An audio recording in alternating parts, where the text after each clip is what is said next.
guys are Los Angeles. Today we're gonna be reacting to Aang versus Edward, Fullmetal Alchemist versus Avatar, and let's get into it because I already know Aang is gonna win, but I just want to see the fight. Have you heard of hymns? They're all about making you look and feel good. Thanks to science, baldness can be optional because Hims is here to help. 4hims.com is your one-stop solution for hair loss, skin care. Sorry, I'm not trying to hear all that. I ain't bald. I don't need the that. Elements make up every aspect of the world we live in, and no average person can tame them. But somehow these kids can master them with a vengeance. Like Aang, he ain't got no bending. Edward Elric, the Fullmetal Alchemist. He's Wiz and I'm Boomstick.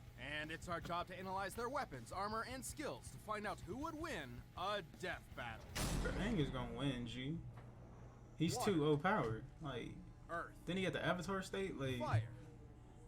Air. Heart. Once the four nations lived in harmony, and some of their citizens could even learn to bend their nation's element. But only the Avatar could master all four, and it's their duty to protect the balance between these nations. And since there's always gotta be an Avatar around, a new one is born whenever the last one dies. But everything changed when the Fire Nation attacked. Attempting to conquer the other three nations, the Avatar would inevitably be their greatest obstacle. Man, they'd even go after a kid? Living among the air nomads, Aang was an energetic and dutiful 12 years old when he learned of I mean, he was little. He was the newest incarnation of the Avatar. But he totally wussed out, ran away from home, and got frozen in ice for 100 years.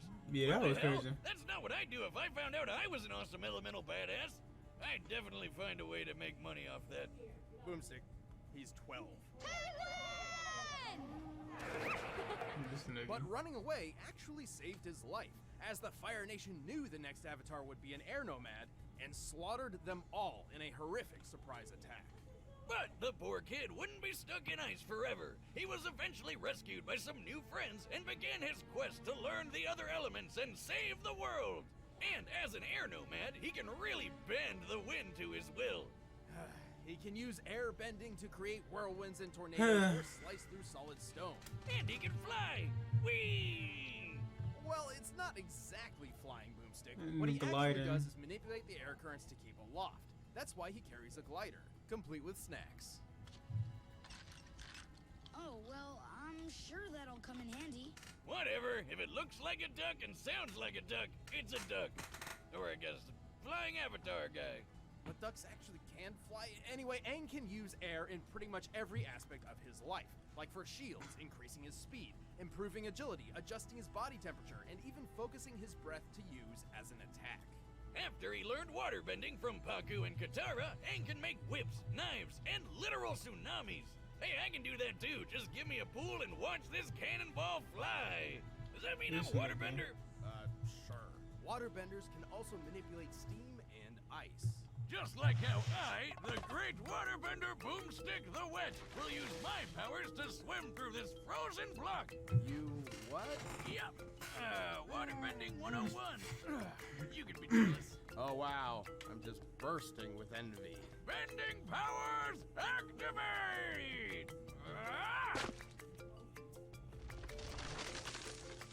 Ha! Success! Like airbending, waterbending requires a nearby source of water to use, like a pond or a filled bottle. The same goes for earthbending, which Aang learned from his mentor Toph. Earthbending is all about throwing rocks at people, and a bunch of other cool stuff, like making walls. Wait, what is this? Aang has studied some specialized bending techniques such as seismic sense, but he did not learn metal bending, blood bending, or lightning generation. Yeah, I was gonna wonder that too, cause and earthquakes and causing the ground. If he knew all of that, he would be too OD. Kinda creepy, actually. Last but certainly not least, Aang learned the art of firebending from his longtime rival, Prince Zuko. Unlike the other arts, firebenders can actually create fire to use at will. Firebending is so goddamn powerful. It's even got the deadliest bending technique of all, shooting lightning. Well, only the most advanced firebenders can cast lightning, which is usually an instant kill move. While Aang never learned the move itself, he has learned how to redirect it through his body. But even after learning the 4 elements, Aang got to meet one last master bender. Who taught him the art of manipulating a person's life energy, the purest form of bending. It's super dangerous though, and one mistake could tear up Aang's soul. And with it, Aang defeated the Fire Lord and brought peace to the world at large. Well, with that and with his super form, the Avatar State. In the Avatar State, Aang's bending abilities grow immensely powerful.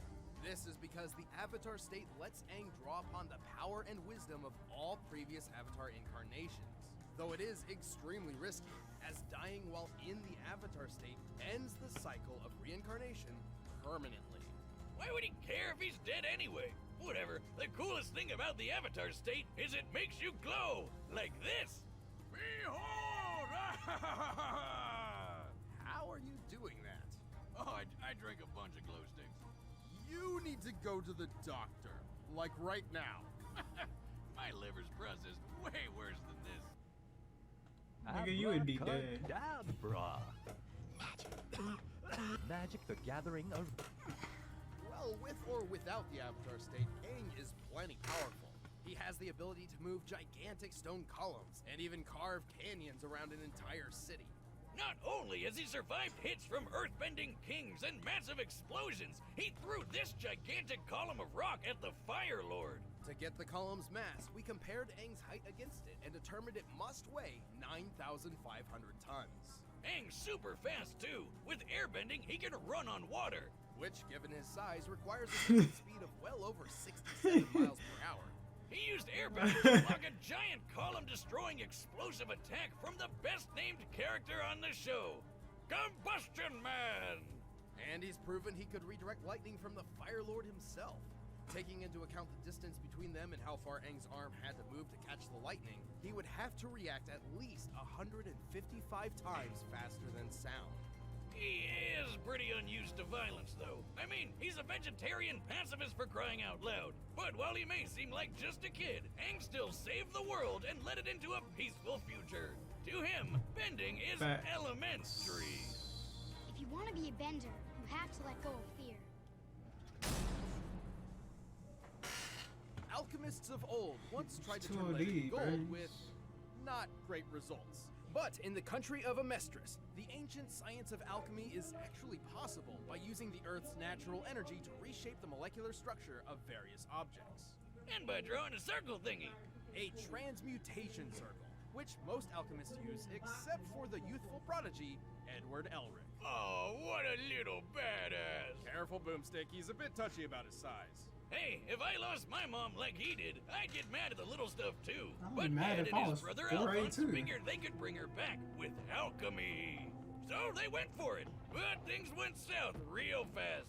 You know how people say that I you didn't arm finish a leg this for shit. something? Well, Ed literally did, and poor Al lost his whole body. Luckily, Ed managed to stick his brother's soul in a suit of armor, but still, yikes.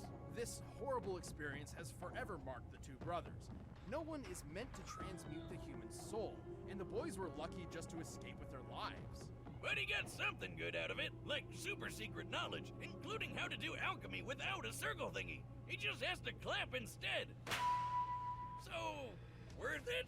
With these new abilities, Ed and Alphonse began their quest to restore their bodies. Specifically, they sought the incredible power of a Philosopher's Stone, believing it to be their only chance. Eventually, Ed joined the military, and thanks to his amazing potential, he was named by the Fuhrer the Fullmetal Alchemist. What? Adolf Hitler? Nah, it's just Bradley. He's okay. Until he isn't. Spoilers! Also, since Ed lost a couple limbs, he got them replaced with automail. Kinda like my leg. Automail is made from incredibly durable metal, ranging from his original steel one, to a gas-powered one, to his best version consisting of a mix of aluminum and carbon. Apart from being durable metal prosthetics, Ed's automail limbs function just like normal ones. He can even reshape his arm as a weapon. So he can turn it into swords and saws and stuff, increase its durability by hardening its makeup, or turn it into an umbrella. Ah, truly a limb of many talents. But at the end of the day, Ed's true talent lies not in sword fighting or umbrella holding, but the art of alchemy. He can do all sorts of crazy things with all the elements. He can basically make anything he wants, like spears and shields. So long as he follows the rule of equivalent exchange. Anything created with alchemy must have a source of equal value and cannot be made fundamentally different. For example, lead can be molded into a statue, but it cannot be turned into water. Other than that, there are 3 principles needed to use alchemy well. Comprehension, Which means you gotta understand what the thing you're using is made of. destruction, Breaking stuff down. and reconstruction. Putting stuff back together. Ed is only limited by the materials at hand and his imagination. At his full potential, he can do almost anything. He can purify water, create ammonium gas from ammonium nitrate, repair entire houses, and transform a gun into a trumpet. Don't you ever try and do that with any of my guns. Anyway, Ed's also learned destruction alchemy, which does exactly what you think it does. Make a big ol' kaboom. Ed's used it to destroy stuff like automail, but it can also be I'm used sorry to if I've been explode quiet throughout this people's whole heads. reaction. I'm just. So, using destruction alchemy, At this point, I really just want to see the destroy fight. something Like, I like don't this really on care a about the molecular history. Or you could just do Like, that. I'll learn about the history when I watch the Anyway, anime. with all of his abilities, Excuse me, Ed when I has watch the done some anime. incredibly impressive things. Not only has he blocked gunfire from a Gatling gun after it started firing, he's dodged a pistol from nearly point-blank range, and his automail arm even took a bite from a lion-headed chimera.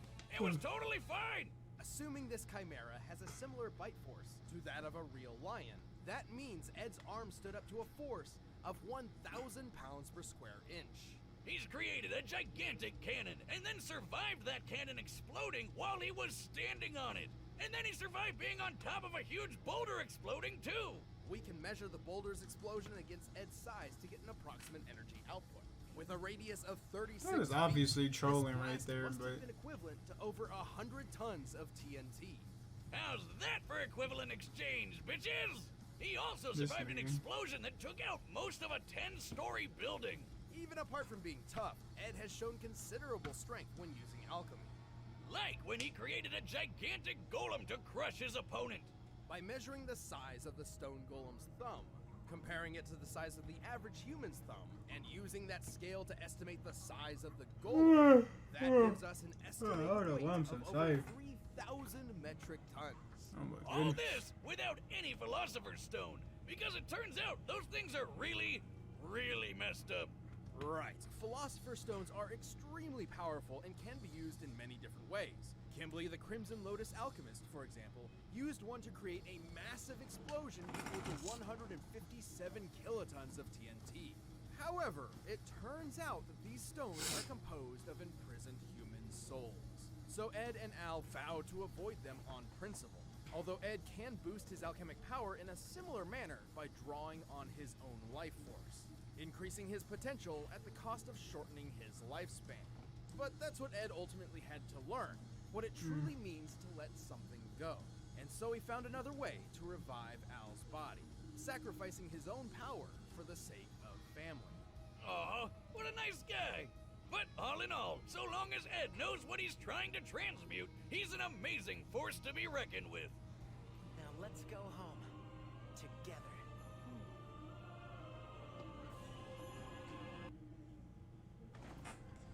Yeah, y'all gonna hit me with an edgy. Unless it challenges us. Why is this nigga shirtless? All right, Thank the combatants you. are Let's get set, to the and we've fight. run the data through all possibilities. But first, thanks to Blue Apron, I've become a food vendor. No. By now, you've probably heard of Blue. Oh!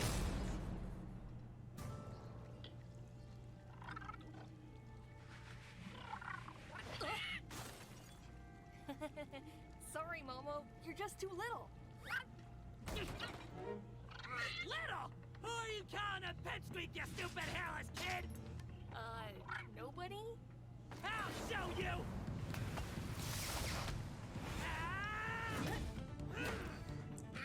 Edward wouldn't start no fight like that off the bat, but alright.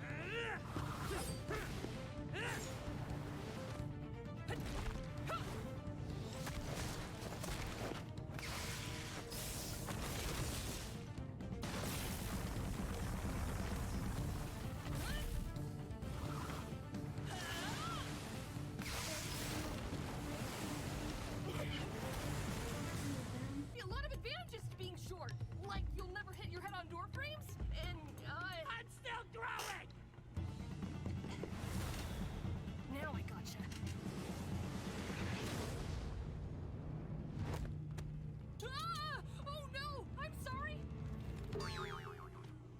I'm classic crying. misdirection. That's advantage Elric. Ha! Damn it!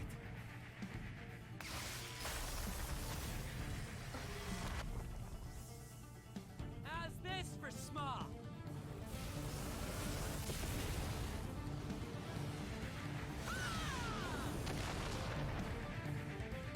What kind of alchemy is that?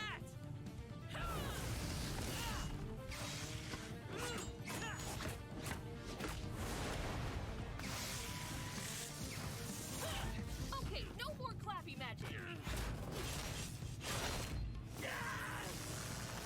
Uh-oh. No, my Dang, he took my son's arm. I won't lose you again.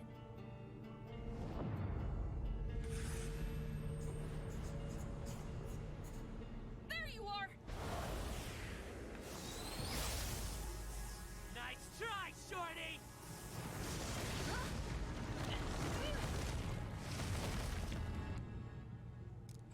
Whew. Can't believe that worked.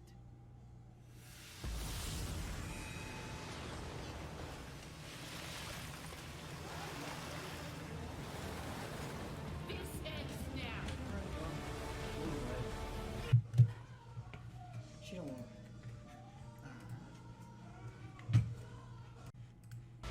At least I'm taller than you. You left me no choice. Nigga said at least. Nigga said at Looks least I'm like taller Ed than you. didn't have a leg to stand on. Or, I arm, mean, guess. this is pretty Aang was a bit obvious. more quick-witted and inventive, and he certainly had more combat experience. But Aang's bending abilities were far more versatile and readily available than combat alchemy. Yeah, it had cool stuff like cannons and gun trumpets, but Aang was fast enough to react to lightning, which is way faster than dodging a measly bullet. Recall how Ed survived an explosion that destroyed most of a 10-story building. By examining the size of the building and thus the volume of the conical explosion, this blast must have equaled about 30 kilotons of TNT.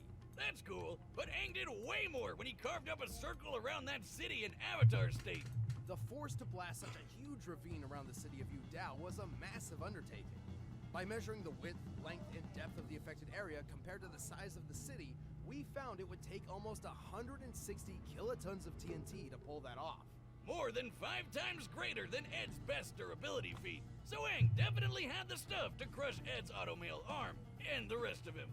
Granted, Ed could reach this sort of power by sacrificing his life force. Remember Kimberly's explosion, the one empowered by a Philosopher's Stone, a blast worth 157 kilotons of TNT? That's almost identical to Aang's feat, and theoretically, Ed could have been capable of this level of power. Theoretically. However, a Philosopher's Stone uses many souls, while Ed could only draw from his one.